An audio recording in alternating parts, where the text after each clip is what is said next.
Hey, it's Kelly Lemon from the Virginia Wayside Furniture studio for an all-new episode of 8 at 4 presented by Massey Cancer Center. This week on the show, we're talking about love, love of food, love for a team, and love for tattoos. Let's do it.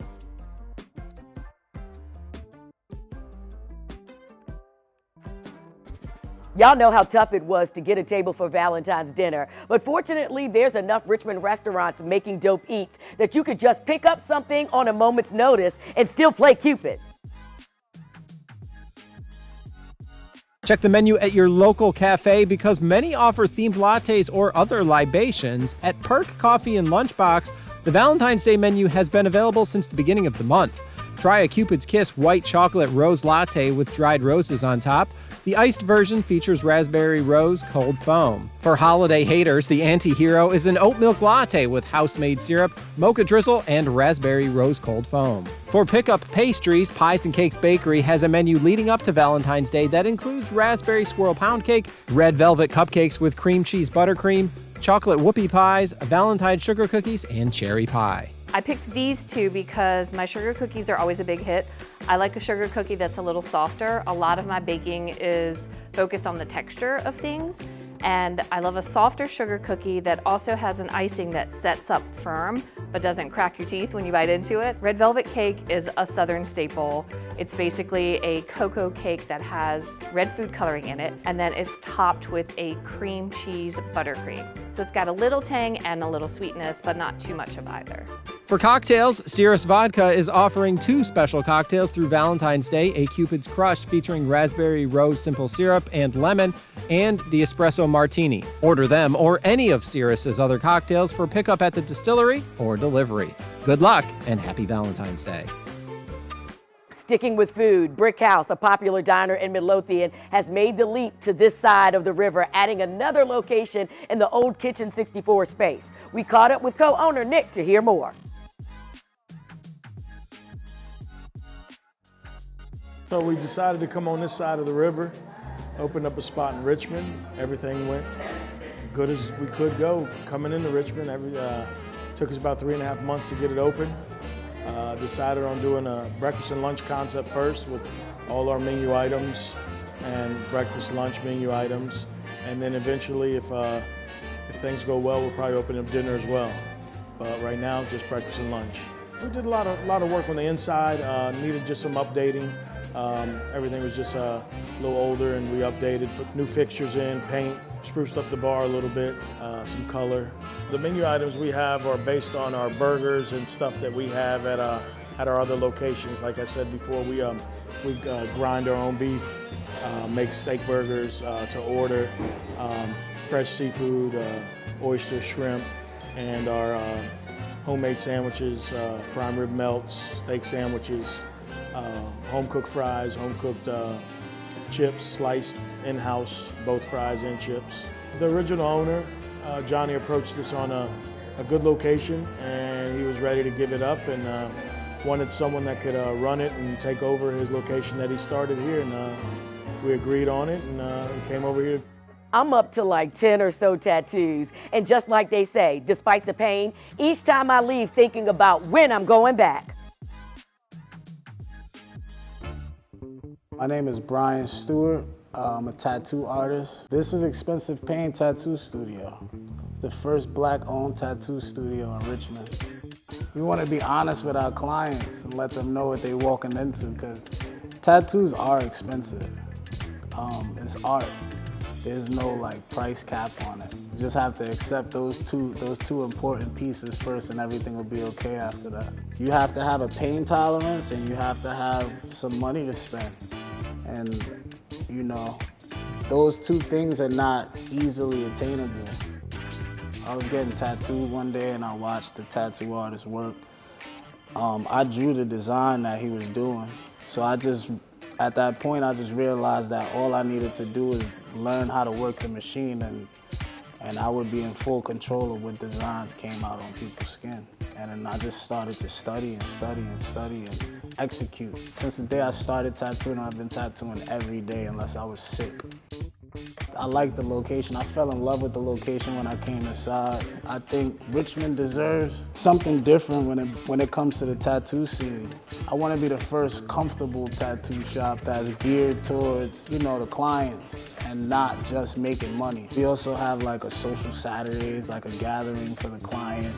We have a DJ, food, alcohol. We love what we do, and people love what we do. After talking about that expensive paint, we took a walk through that 4-block area of Hall Street, taking in the art that makes the view on many a morning commute. I always like this stretch of Hall Street from Cowarden to 11th. It reminds me of a time past in an area that was probably once the hub for something special in the community. Unfortunately, now it's still giving off a bit of the time past vibe, but that time past is just 2019. There is still the art, though. Like most parts of town, the art does reflect the community, graffiti-looking stuff, and official and intentional works, including this one by our friend Oz Miles. However you're headed through the area, though, I recommend taking it in next time you're there. The Richmond restaurant scene is ever expanding with new restaurants and spots opening up all the time. Here's a few that just set up shop. The front of Long Oven has become Lost Letter RVA, an easy Italian restaurant. The Lost Letter experience is more similar to that of the casual dining experience the owners had previously hosted around town and achieved national acclaim for before opening their high-end concept, Long Oven. Lost Letter has a long list of antipasta options and hand-cut prima courses, heartier seconde like braised pork shank with white wine mustard sauce and fresh herbs, and sides like cuvolo stufato, stewed cabbage with tomato and garlic. Reservations for Lost Letter are available, but tables are always saved for walk-in diners. 2 more taco joints have opened across the area. La Fogata Coffee and Grill at 6006 West Broad Street is a new restaurant concept attached to El Rey Latino Market. The menu includes coffee drinks, arupas, pupusas, regular and birria tacos, and cuchapas, which are freshly made cakes folded with fresh cheese and then topped with a crema and aged cheese. With menu options beyond many of the local Latin restaurants, it's an approachable location to go sample something new. And the second Torchy's Tacos recently opened in Carytown Exchange. This is Richmond's second location of the Austin, Texas-based chain that's known for its unconventional tacos featuring fresh ingredients, margaritas, and churros for dessert. The queso dip, guacamole, Diablo sauce, and fresh cilantro is not to be missed. Now, I'm going to cheer as much as anybody for my team. But before the Super Bowl, we got around town to meet some Eagles fans and hear how they were getting hyped for the game. Never expected them to go this far. First game of the season, they're playing the Lions. I'm like, I still don't think we have a quarterback. I don't know what to think about Hurts. I grew up in the suburbs outside of Philadelphia. I grew up 15 minutes from the stadiums in South Jersey, so long line of Eagles fans. My father was an Eagles fan, his father was an Eagles fan, so yeah, I was born into it.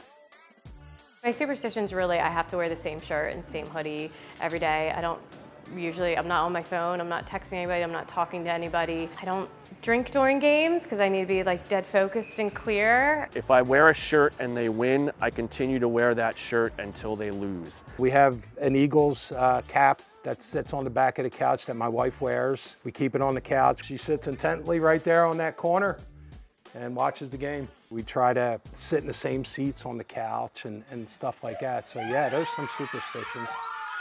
You know, this doesn't happen that often. I mean, I think this is the 4th Super Bowl they've been in my lifetime. Was living my life just thinking, okay, well, my team's never going to win a Super Bowl. Like, that's okay.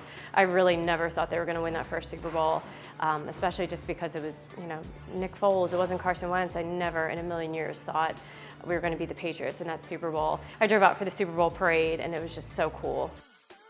My husband John and I started a nonprofit about a year ago called Lasers Ladybug Society. We do fundraising for mental health initiatives in Richmond area public schools. John had the idea a few weeks ago to do a Super Bowl viewing party at Park Lane Tavern in Short Pump to kind of bring people out and maybe do raffle items, a fundraiser for our nonprofit. And I kind of agreed to it before I really thought that the Eagles could be in the Super Bowl. And so I'm a little anxious now that I'm going to have to be in public, and I typically only watch games, especially playoff games, at home in the confines, just me and my husband. It's pretty much the crowd I can handle. I'm going Eagles 27-16. If I had to guess, 21-10. Yeah, I'm going to say 21-10. Eagles, of course. I can't think ahead. This is my wife's choice. When we got deciding, like I said, she's a bigger fan than I am. You know, we bleed green, and you know, that's her choice. Y'all know Richmond loves its music scene, and we've covered it before. Now we're catching up on the best 20 albums from Richmond-based artists in the last year. My name is Doug Nunnally. I'm the executive director for the Newland Music Prize, which celebrates excellence in Richmond, Virginia music.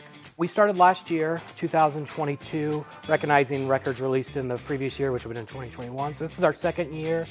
This has been kind of a passion project, an idea, probably for the last 5-6 years, just a way to get more attention on Richmond artists. This is kind of a more heightened, a more proper, more legitimate thing with an actual prize, an actual physical trophy that they can hold, and it's also voted on their peers by people within the music scene. We had almost 200 records nominated this year alone, which really put our work for us because we had to land on 20 albums.